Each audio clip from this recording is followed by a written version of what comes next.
Randall. Me! Hey! Stop! Stop!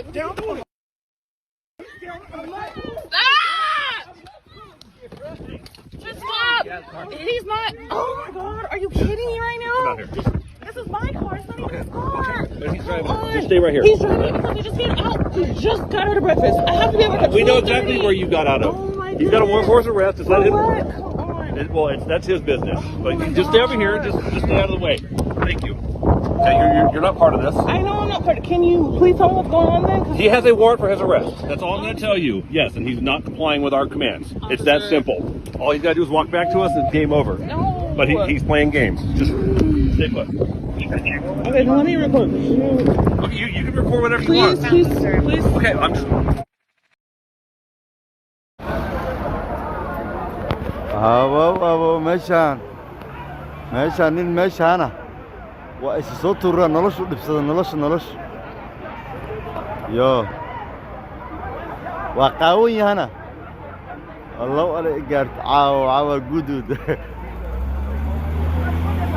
ciidamada dabdamiska booliis wax walba waa joogaan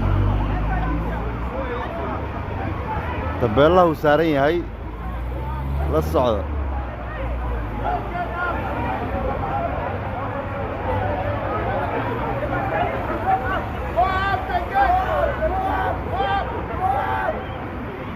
yo meesha aragay waxa dad duubanaya oh my god qolooyinka caafimaadku waa joogaan oo in case tuu dhaawacmo soo tuuro oo shabaqii loo dhigo doo ka baxsada yani waa soo dagoya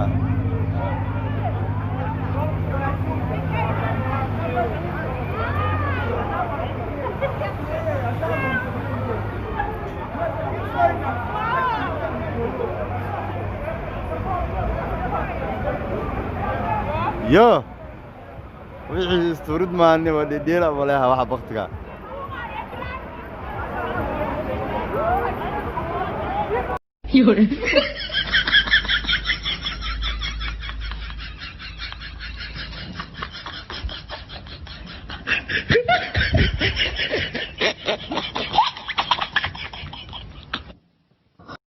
Yo, Fratelli Somali, I have seen this Ethiopian old woman, and all she talks about is hate and what happened in 1977.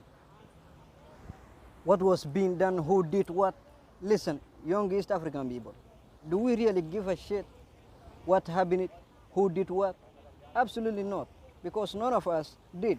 None of us was there 50 years ago. We don't care what happened 50 years ago. All people care about that, because they did. So fuck all the people, and don't be stupid enough to believe what they say. If they knew better, they would have done better. Fuck all people, enjoy your life, and don't be motherfucking stupid, hateful.